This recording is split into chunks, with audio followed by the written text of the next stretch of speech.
নমস্কার বন্ধুরা, আপনারা দেখছেন কুকিং হাউস অফ অনিমা।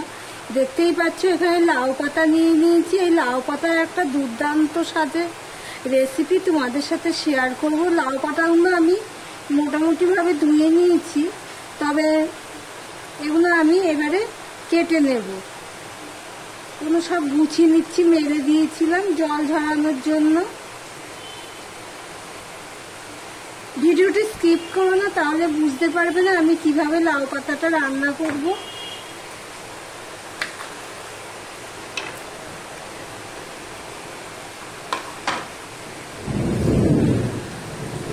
এই গরম ভাতে জাস্ট জমে যাবে, এতটাই স্বাদ হয় বন্ধুরা। দেখতেই পাচ্ছ বৃষ্টিটা ভালোই হচ্ছে। এবারে লাউ পাতাগুলো দেখো আমি কিভাবে কেটে নিচ্ছি।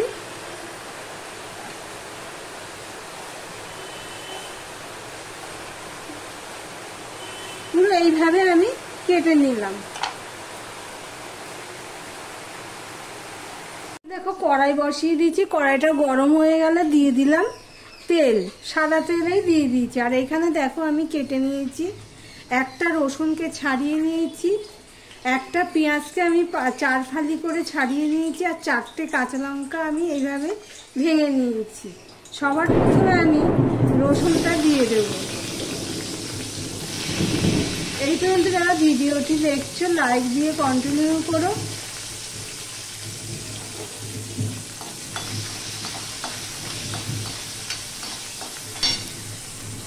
আর এখানে আমি রসুনটা আগে দিয়ে দিলাম, একটু হয়ে গেছে রসুন। এবার দিয়ে দিচ্ছি পেঁয়াজ টুকরো, আর দিয়ে দিলাম 4টে কাঁচা লঙ্কা।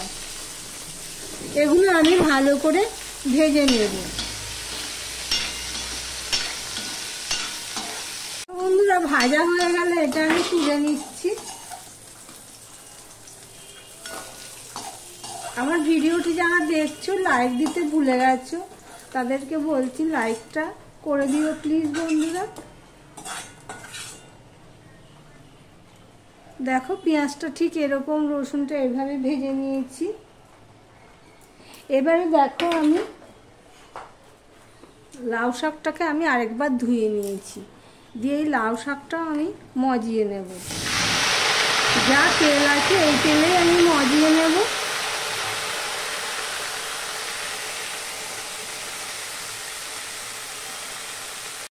দেখো বন্ধুরা লাউ শাকটাও পুরো সিদ্ধ করে নিয়েছি।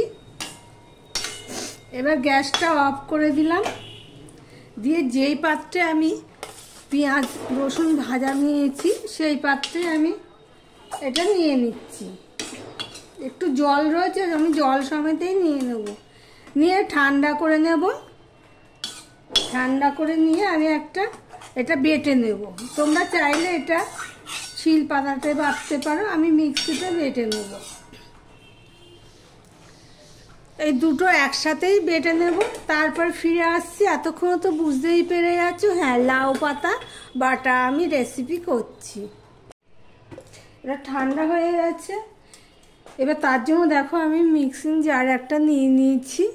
এই জারের মধ্যে প্রথমে আমি পেঁয়াজটা লঙ্কাটা দিয়ে দেবো। তোমাদের একটা কথা বলছি বন্ধুরা, তোমরা যদি শুকনো লঙ্কা পছন্দ করো তো কাঁচা লঙ্কার জায়গায় শুকনো লঙ্কা দিয়ে দেবে, এতে টেস্টটা আরও ভালো হবে।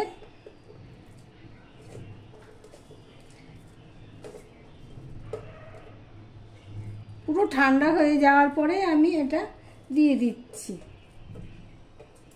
আমি কিন্তু এখনো পর্যন্ত নুন দিইনি এখানে, নুনটা আমি পরে দেব। তাহলে একটা পেস্ট বানিয়ে নিয়ে আসি, দেখতে থাকো বন্ধুরা। এদিকে দেখো একটা কড়াই বসিয়ে দিয়েছি, কড়াইটা গরম হয়ে গেছে। এবার আমি দিয়ে দেবো সর্ষের তেল। যে কোনো বাটাতে সর্ষের তেলটা ভালো লাগে।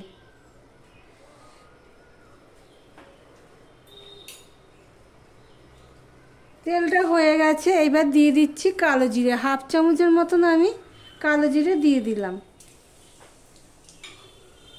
একটা শুকনো লঙ্কাকে একদম ছোট ছোট করে দিচ্ছি, কেটে দিচ্ছি একদম ছোট ছোট করে।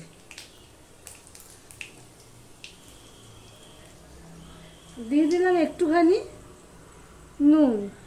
নুনটা আমি দিলাম, পরে যদি লাগে তো আবার দেব। দিয়ে দিলাম হলুদ।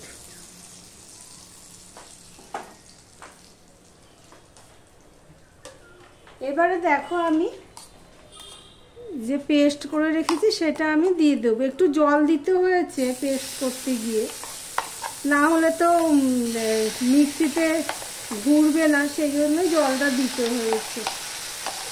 তবে অসুবিধা কিছু নেই, আমি কড়াইতে টানিয়ে নিচ্ছি।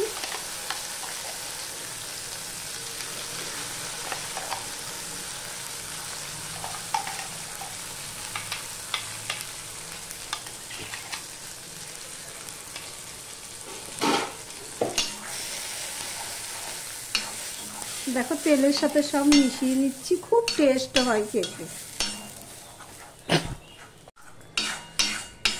দেখো বন্ধুরা, আমি সমানে 2 থেকে 3 মিনিট আমি এইভাবে নেড়ে নিয়েছি। নুনটা আমি চেক করেছি, নুনটা ঠিকই আছে। এবার দিয়ে দিচ্ছি চিনি।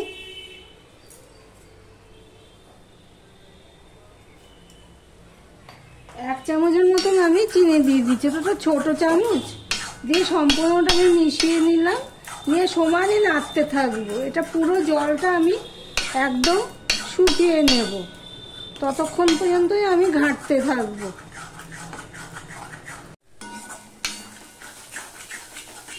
দেখো বন্ধুরা, জলটা পুরোটা শুকিয়ে গেছে, তা বুঝবে কি করে? দেখো কড়াইয়ের গায়ের থেকে পুরো উঠে যাচ্ছে, দেখতেই পাচ্ছ, পুরো প্লেন হয়ে যাচ্ছে।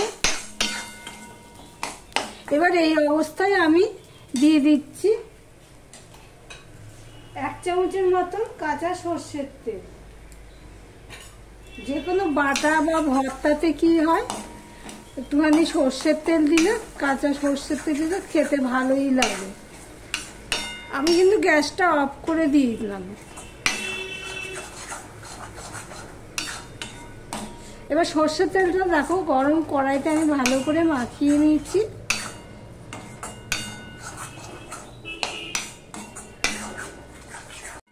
দেখো বন্ধুরা, সম্পূর্ণটা মেশানো হয়ে গেছে। এবার একটু ভাত নিয়ে নিয়েছি, এইটুখানি দিয়েই পুরো ভাতটা খেয়ে নেওয়া যাবে। একেবারে গরম ধোঁয়া ওঠা ভাত, দেখতেই পাচ্ছ।